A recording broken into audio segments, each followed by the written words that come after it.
يا مرحبا وأهلا وسهلا فيكم بقناتي مطبخ أم مرام. اليوم رح أقدم لكم طريقتي بعمل البيتزا، ومن أنجح وأطيب الطرق اللي ممكن تجربوها، ونتيجة جدا مضمونة من أول مرة، فتابعوا مع الفيديو خطوة بخطوة لنعمله مع بعض.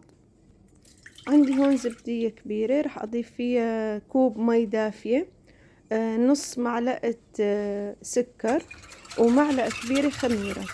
رح أخفقهم مع بعض، بخفقهم بهالشكل هذا، وبتركهم يتخمروا لمدة 5 أو 10 دقايق.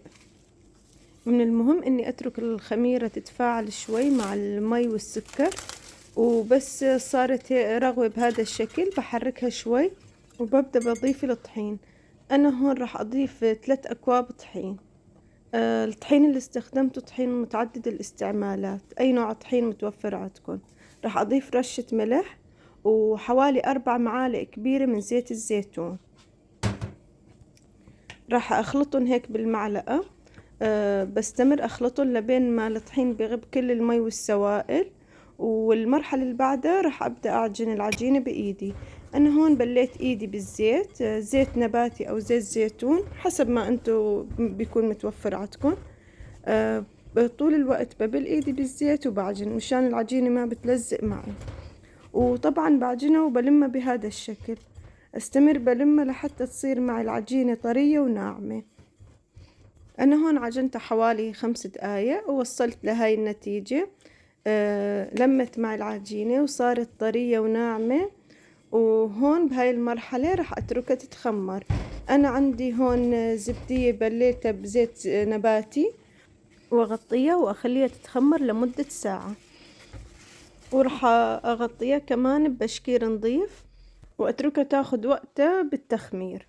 بهالأثناء راح أجهز صوصة البيتزا. أنا هون أضفت حوالي 3 معالق زيت زيتون، وعندي بصل صغيرة فرمتها ناعم. راح أقلبها شوي وبقلبها لبين ما تدبل مع البصلة. وبس دبلت مع البصلة راح أضيف الثوم. أنا هون أضفت حوالي 3 أسنان ثوم، فارمتن على شكل شرايح. وهون راح أقلي البصل والثوم لحد ما يدبلوا معي شوي. أنا هون ما بحتاج إني أقليهم لحتى يستووا، مجرد ما دبلوا راح أضيف صوص البندورة. أنا هون البندورة اللي استخدمتها بندورة معلبات شاريتها من السوبر ماركت. راح أضيفها، وراح أضيف حوالي معلقة معجون طماطم. راح أحركهم مع بعض بهالشكل هذا لحتى ما ينمزجوا مع بعض. وبس ينمزجوا مع بعض راح أبدأ أضيف التوابل. وهون فيكن تستخدموا أي نوع بندورة فريش أو صوص طماطم حسب ما متوفر عندكم. هون أضفت معلقة صغيرة من الكزبرة، معلقة من الأوريجانو. أنا هون عندي أهم إضافة هي الأوريجانو، هي اللي راح تعطيني طعمة البيتزا. ونص معلقة ملح. راح أقلبهم مع بعض، وبس وصلت لهذا القوام راح أضربهم بالمكسر، أو فيكن تخفقوهم بالخلاط أو بمحضرة الطعام. المهم انه تكون الصوصة عندي ناعمة. وبس وصلت لهاي المرحلة راح اقيمها على النار، ومثل ما لكم شايفين انا حصلت على هاي النتيجة. عن جد صوصة من اروع ما يكون. وهون بعد ما مضي ساعة لتخمير العجينة تضاعف معي الحجم، ومثل ما لكم شايفين متخمرة بشكل منيح. وعن جد طالعة كتير ناجحة، خفيفة مثل القطن، ومجرد ما اضغطها بايدي بتنزل لتحت. انا هون راح ألمها بهذا الشكل واطلع منها الهواء. ما لازم اني اعجنها، بس مجرد اني المها بايدي. وبعد هيك راح ابدا افرد العجينة. انا هون عندي صينية الفرن دهنتها بزيت نباتي. راح ابل ايدي بالزيت وابدا بافردها بهذا الشكل. انا هون ما احتاج اني ارقها، بس مجرد اني اضغط الاطراف وهي بتنفرد معي لحالها. عن جد طريقة كتير سهلة لفرد البيتزا، ما بتغلبكن بالرق وتطلع معكم متساوية. فبنصحكم انكم تجربوا هاي الطريقة للعجينة. وبستمر هيك بضغط الاطراف، وانا عم بفردها بحاول اني اعمل حواف للعجينة على اطراف الصينية، لحتى وقت اضيف الصوص والجبنة ما يسيحوا ويلزقوا على أطراف الصينية. مثل ما لكم شايفين بستمر أوزع العجينة بشكل متساوي على كل الصينية. وهون بعد ما فردت العجينة بالشوكة راح اضغط شوي واعمل ثقوب لحتى تتشرب الصوصة وتدخل قلب العجينة بهالشكل هذا على كل العجينة. وبعد هيك راح ابدأ افرد الصوص. راح اضيف كل الكمية اوزعها بشكل متساوي. وانا عم ضيف الصوص عم شم ريحة كتير طيبة ولذيذة. عن جد بنصحكم انكم تجربوا هاي الطريقة للصوص. والبيتزا من الاكلات اللي بيحبوها الكبار والصغار. انا اليوم مفاجئة فيها عيلتي، راح ينبسطوا كتير وقت يرجعوا على البيت ويلاقوني عاملت لهم البيتزا. وهون بعد ما نزلت كل كمية الصوص راح ابدأ بالمعلقة افردها بهذا الشكل. احاول افردها بشكل متساوي بحيث انه تغطي كل السطح اللي عندي.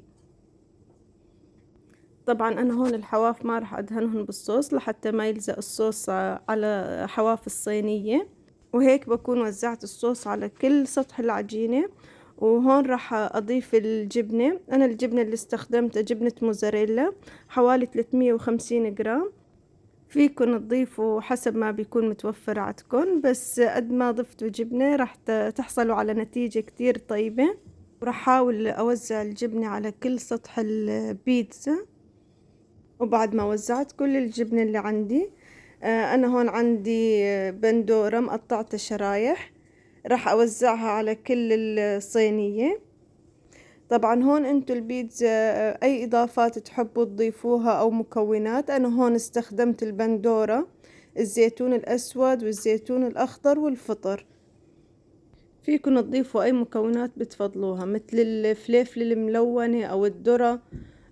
بس انا كان متوفر عندي بس هاي المكونات. وهون راح اوزع الزيتون الاخضر. انا كل المكونات بحاول اوزعها على كل الصينية بالتساوي. وهيك شوي شوي بلش يبين عندي منظر كتير بيشهي. وهون راح ابدأ اضيف الفطر. انا الفطر اللي استخدمته فطر معلبات كان متوفر عندي بالبيت، بس فيكن تستخدموا فطر فريش تقطعوه شرايح وكمان تضيفوه اي نوع فطر متوفر عندكم. الحلو بالبيتزا انكم ما تلتزموا بمكوناتها، اي شي متوفر عندكم فيكن تضيفوه. وهون راح اوزع حبات الزيتون الاسود كمان على كل البيتزا، يعطيني لون واضافة كتير طيبة.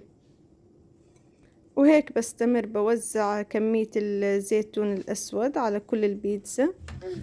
جد صبايا البيتزا من الاكلات اللي بتحسوها صعبة، بس والله كتير سهلة. اذا جربتوا هاي الطريقة راح تنجح معكم وتزبط من اول مرة. وبهذا الشكل اللي بيشهي طلعت معي النتيجة النهائية قبل ما احطها بالفرن. هون انا راح احط رشة اوريجانو يعطيني طعم واضافة طيبة. وهيك صار وقت ادخلها الفرن. انا مشغلة الفرن من تحت ومن فوق على درجة حرارة 220. اخذت معي حوالي ربع ساعة. وبهالشكل هذا بعد ربع ساعة كانت مستوية من تحت ومن فوق بهالشكل اللي بيشهي. وهون راح اطلعها من الفرن. واذا كنتوا خايفين انه ما تزبط معكم البيتزا فبتمنى تجربوا طريقتي. عن جد طريقة مضمونة وبتنجح معكم من اول مرة، وراح تحبوها وتعملوها مرة ومرتين وثلاثة. وهون راح اقطع البيتزا هي سخنة. راح ابدأ اقطعها بقطاعة البيتزا بهذا الشكل مثل ما لكم شايفين. انا هون البيتزا اللي عاملتها بحجم عائلي بتكفي تقريبا ل5 اشخاص او اكتر. وكمان اذا زادت معكم البيتزا من المعجنات اللي فينا نحطها بكيس التفريز ونفرزها لوقت الطوارئ او وقت الحاجة. وفينا كمان وقت بايام رمضان اذا ما عندكم وقت تطبخوا فيكم تطلعوها وتخلوها تدوب شوي وتسخنوها بالميكروويف او بالفرن وبتطلع معكم فريش كأنه هلأ عاملينها. طبعا انا عيلتي صغيرة ما راح نخلص كل الكمية، واي شي راح يزود معي راح احطه باكياس التفريز وراح افرزه لرمضان. بما انه هلأ رمضان صار على الابواب بستغل هاي الكمية اللي زادت معي. وفي اوقات بكون تعبانة او ما عندي وقت اطبخ بطلعها وبستفيد منها. وهون انا راح اخذ قطعة وافرجيكم كيف طلعت معي النتيجة النهائية. عن جد طراوة وطعم، وبتمنى منكم انكم بس تجربوها وتكتبوا لي رأيكم بالتعليقات. وهيك طلعت معي من فوق، وكمان راح اقلبها لحتى تشوفوا السفلة. طلعت معي طرية ومنفوشة، عن جد عجينة كتير رهيبة وطيبة، عن جد من انجح الطرق اللي بنصحكم انكم تعملوها، وطريقتي مضمونة 100%. لكل صبية مترددة انها تعمل البيتزا جربي طريقتي وان شاء الله ما راح تندمي. وهيك بكون وصلت معكم لنهاية فيديوي لليوم. بتمنى دعمي بالاشتراك بالقناة لحتى تشجعوني اني اقدم لكم فيديوهات جديدة، وإن شاء الله تضلوا بخير وصحة، وبلاقيكم في فيديوهات جديدة، ومع السلامة.